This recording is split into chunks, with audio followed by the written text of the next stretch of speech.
Hey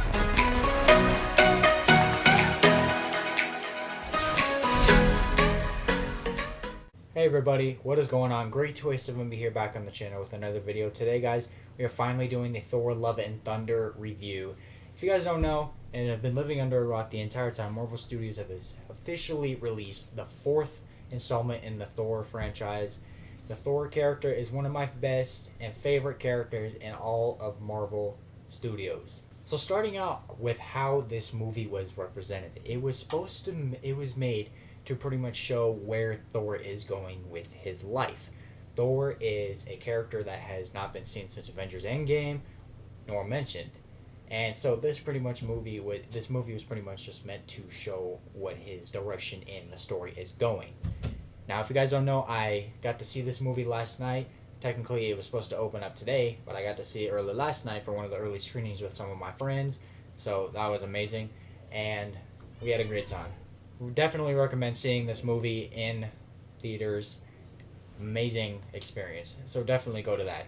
Now, my initial opinions on this movie. I wanted to say, I'm going to get into it a lot more down the road in this review, but there's some things I did not like and some things I absolutely loved. Taika Waititi, I hope that's his name.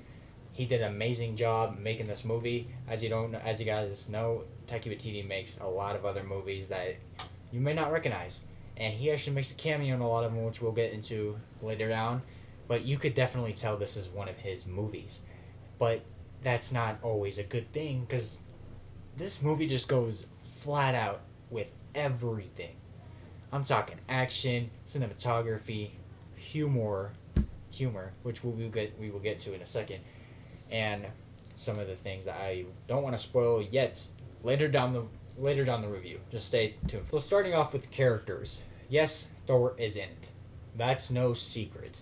Thor in this movie is probably one of the most chances we ever got to see him try to influence himself to become what he is meant to be in his own story. Now, I don't want to say what he is yet. We'll get to that later. But this movie is pretty much him trying to figure out what he's meant to be, why he's here, what he's meant for.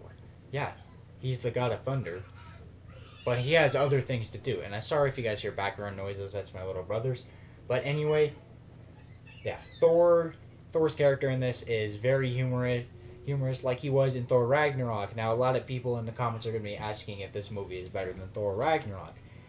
Is it better than Ragnarok? Is it like Ragnarok? Is it worse than Ragnarok? Now, honestly, I can't tell you, because it's just a different type of movie. It's hard to compare the two.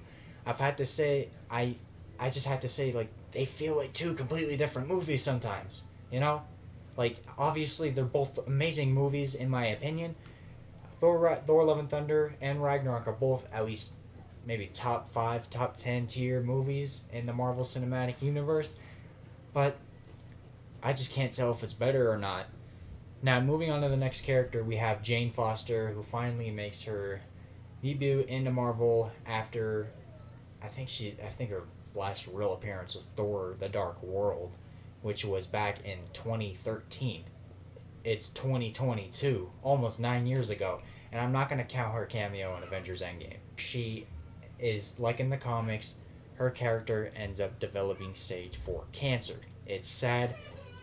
It's heartbreaking watching her suffer through the entire movie. Really, almost made me cry sometimes because of what happens.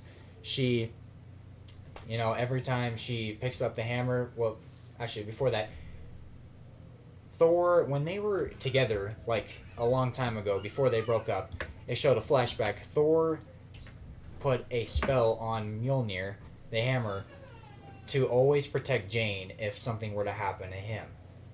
So that's why when Mjolnir is in New Asgard in a little tube, she hears it calling to her from a book. She goes all the way to New Asgard.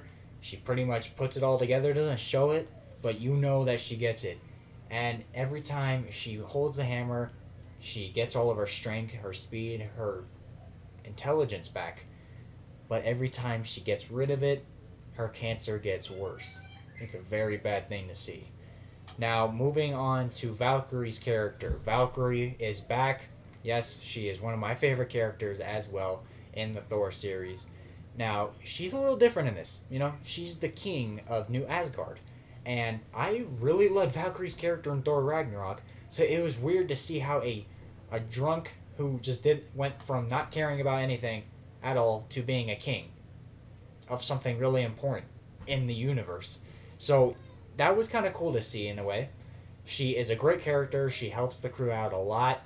A lot. I mean, like, she is there throughout at least 3.5 quarters of the movie, and I love her. Definitely still one of my favorite characters. Feel like she could have done things better in the movie to make her character more influential to the storyline, but that's just it. You know, that's how Valkyrie's gonna be. You know, she does what she feels is right. I love her interactions between her and Jane Foster, her and Thor, her and Korg.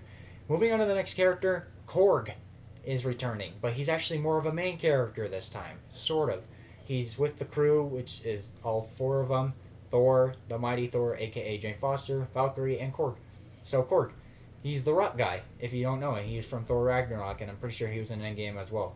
I don't know, but Korg is he's a very funny character. He is voiced by Taika Waititi. That's what I'm talking about when he made a cameo into this movie. That's him.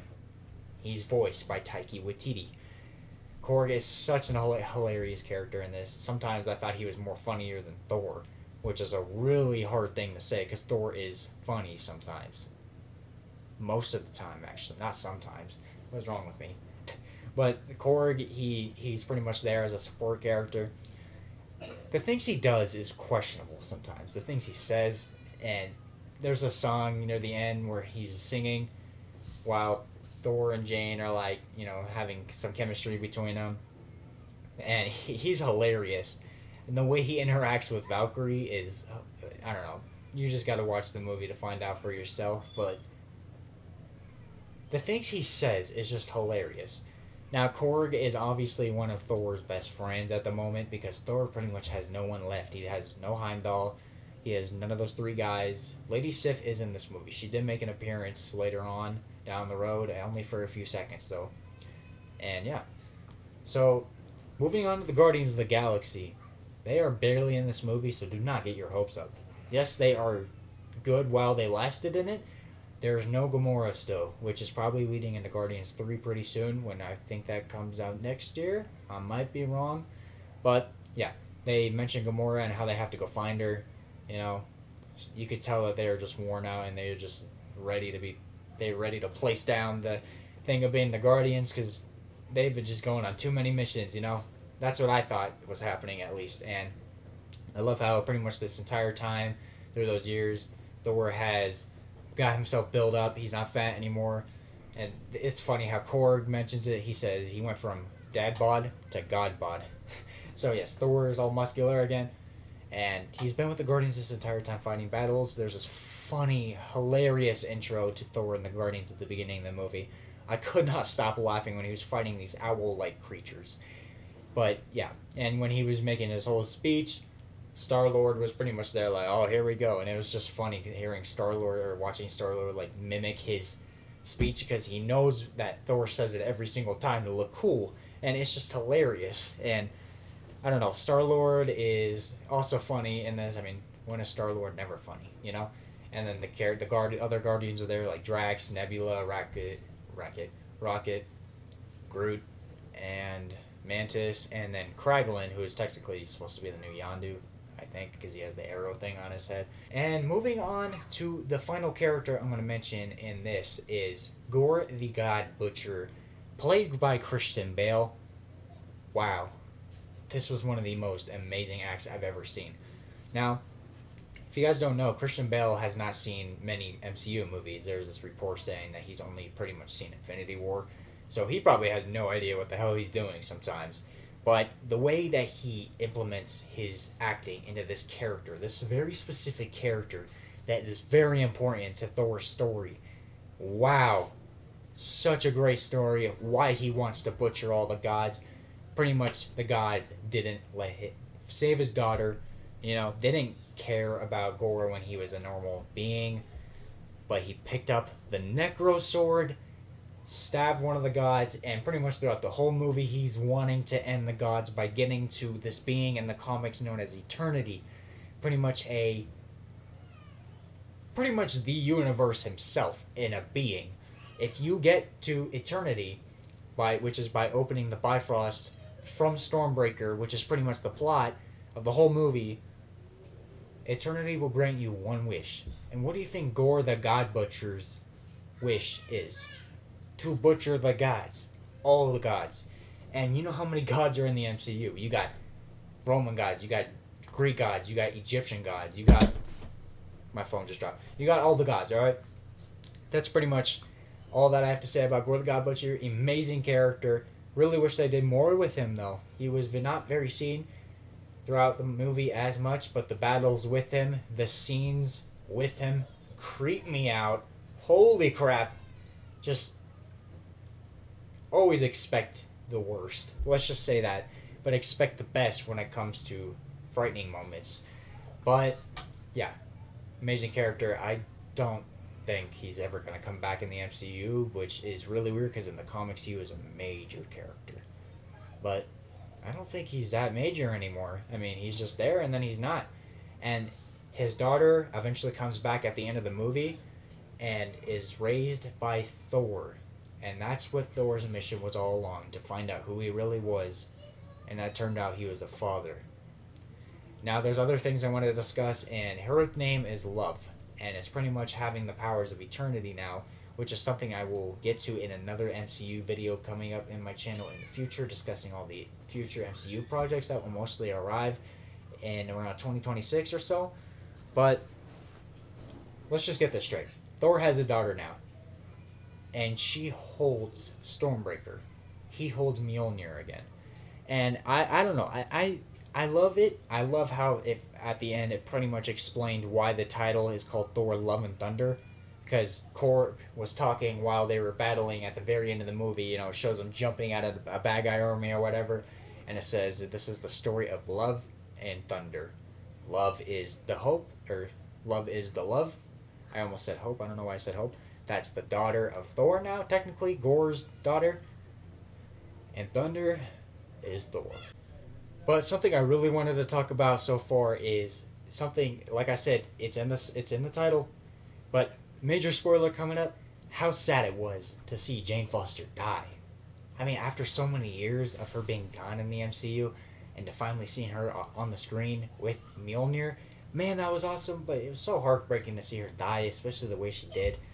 I'm not going to spoil the way she did die. I guess you guys can probably understand how, from theories and rumors, and leaks online, if you really want to spoil that for yourself or just wait in theaters. I don't know. It really got to me, man. I almost cried in that theater when I saw her die, but it really got to me. Overall, my final thoughts on the movie for the review. I love the movie. I really hope they do more with what is coming. The post-credit scenes, it showed a character that I'm not going to mention in this review because I don't want to spoil much, but Zeus is obviously in the movie, and his son Hercules is apparently going to fight Thor in the future, and I was just like, what? And I guess Valkyrie holds Zeus's lightning bolt weapon, and that's just amazing. So yeah, in the second post-credit scene, it pretty much shows Jane going to Valhalla, meeting Heimdall. I guess she didn't meet him. I guess she knew. I think they knew each other. I don't remember. I haven't seen the other Thor movies in a while, but I'm pretty sure Odin's going to send her back as a Valkyrie in the future. So even how heartbreaking it was to see Jane Foster die, she may still come back. We're not that stupid. But moving on to future MCU theories and characters, I feel like if there was to be a Thor 5, it wouldn't be a Thor film. It would most likely have to be about love. I think that's her name. Hopefully, I keep forgetting if that's her name or not, but it's most likely will be about love and maybe Thor fighting Hercules. If that doesn't happen, that will most likely happen in Secret Wars. We got so much stuff coming up, and in the post-credit scene, it said Thor will return. And this is obviously, and like I said earlier in the beginning, how the Guardians left near the beginning of the movie. So leading into Guardians 3, clearly. And there's a whole bunch of multiversal stuff going on, and I'm pretty sure there was a few references to Galactus in the movie. I'm not going to spoil them. I want you guys to see those for yourself, and let me know what you guys think on those.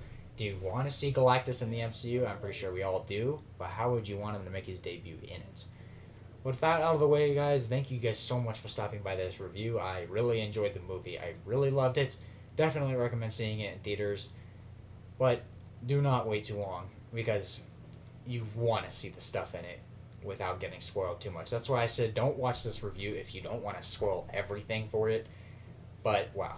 Watch this movie, guys. But I love you guys. Thank you guys so much for watching this video. And I'll see you guys later. Peace. I take that. What you gonna do with all that? Tell your homeboy to fall back. Tell your girlfriend to fall back. Come on and just bounce. I take that. What you gonna do with all that? Tell your homeboy to fall back. Tell your girlfriend